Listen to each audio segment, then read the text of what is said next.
types of players in school football. But Now, a couple of months ago, I made a part 1 of the types of players in school football. I said if we could get over 100 likes on that video, then I would make a part 2, which y'all absolutely destroyed. No, but seriously, thank you so much. So you already know what that means. We got a part 2 of the goddamn types of players in school football. If you guys enjoyed this series, make sure to show your support. Leave a like. I'm trying to get a like goal of around 300. 300 likes, we make a part 3. While you're down there, make sure to subscribe to the channel. We're on the road to 3K, and let's make it happen. Number 1, the fat kid. Oh my days. Now this guy would always turn up to the scene. Chocolate cake from the school canteen in one hand, and some flipping, I don't know, some gourmet ass BLT in the other, man. Now this guy, I respect this guy, man. He had the heats. He wanted a quick snack on the pitch. Hey, this man was your guy. Now all you fat ballers out there, I respect y'all. I honestly respect y'all. Y'all may be flipping 200 kg, barely unable to run 20 meters, and operated like 2020 Ricardo Avocado. Man, they were still on the ground. However, these guys consisted of 0 sprint speed, 0 stamina, For real. 0 pace. But yeah, for some reason, they still had 99 power shots. Nah, but whenever these man ran, oof. Yeah, it was the end for them. The violations were crazy. Nah, these guys were catching strays left, right, center. Yo, big back. Oh, that's crazy. None of destroyer. Yo, died defeater. Yo. Yeah, they might have had the build-up back in Fenway, but they had the shooting of Ronaldo. Up next, the Bullhog, otherwise known as the wannabe Neymar. If I'm being entirely honest, I am kind of a bullhog myself.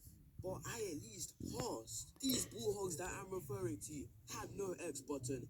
These bullhogs that I'm referring to would attempt to do 359 skills in one dribble. These bullhogs that I'm referring to thought they grew up in the favelas of Brazil and played in Barcelona's La Masia, when in reality, they were ass.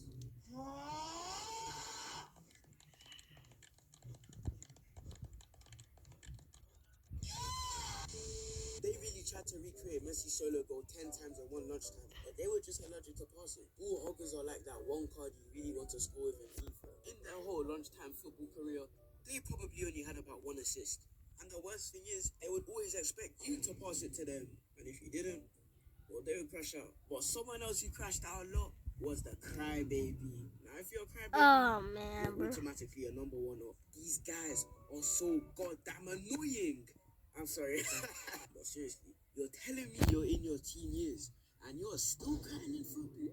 Hell no, not even that. Even in primary school, these men would just cry unnecessarily. It's not like they would cry a little bit. They would cry the way they would cry when they lost the game 7-1 in foot champs. Teams are unfair, starts crying. Gets poked on the foot, starts crying. Teammate doesn't pass to him, starts crying.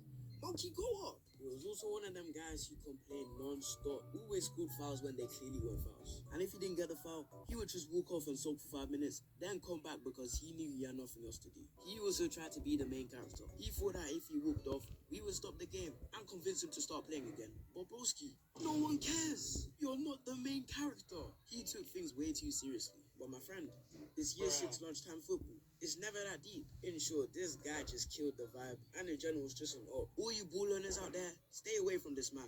And he got so easily offended. Like, you could just be having some playful banter with this guy. For him, nah, he's treating it like he just typed some of his random things. But up next, we have the goal stealer. Kill yourself. These guys piss me the hell off. Oh Because say my you just God, man. first ever big rainbow flick. Roulette past 2 defenders. Round the keeper. And then you shoot. Only for this motherfucker to steal the whole damn thing. These men were so jobless. They were literally the definition of jobless, man. The worst part is when there were 2 teams and only 1 goal, and you could do all the hard work to set up the chance. But when it comes to the rebound, the guy on the other team is just there to just tap the. Oh my days. But another player who was similar to the goal stealer was the tapping merchant. Another really goddamn annoying person. Now, for the majority of the hour, this guy was just vibing with the opposition. We literally do nothing. But then in that one moment, they would treat their 1-yard tapping like it was a potential Puskas winning goal. They would always score 13 goals every lunchtime because they either stole your goals or just tap them in. And the worst part of it all was that they claimed these goals. They thought there were some actually decent goals, which sometimes they were, but they really thought they were proper strikers. They thought they had a goal scoring presence. But mate, if there were offsides, none of your goals on counter. They were so reliant on their teammates. I bet that none of these guys actually know how to score a goal outside the box. They were basically Valverde, but the in-the-box version. And the sad part is, these guys were bons at football. They were straight up.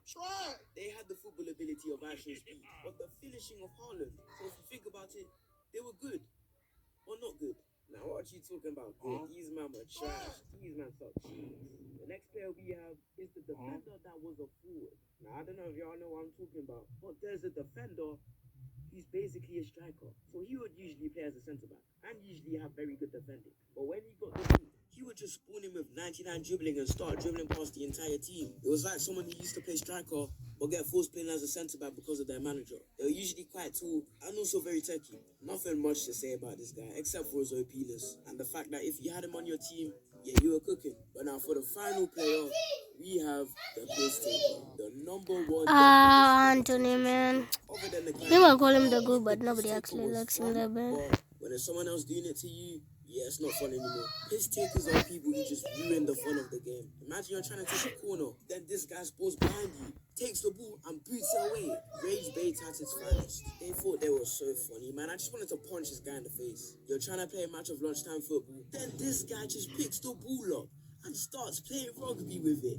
Like, are you thick, man? And as that's my friend, man. This guy and forms a pile around him. And Bro. gets by about 15 kids. Kind of like one of them fight scenes you see in the Loud House where they form a pile of smoke. The piss taker just took nothing seriously. He saw everything as jokes. But sometimes, he did kind of lighten it up.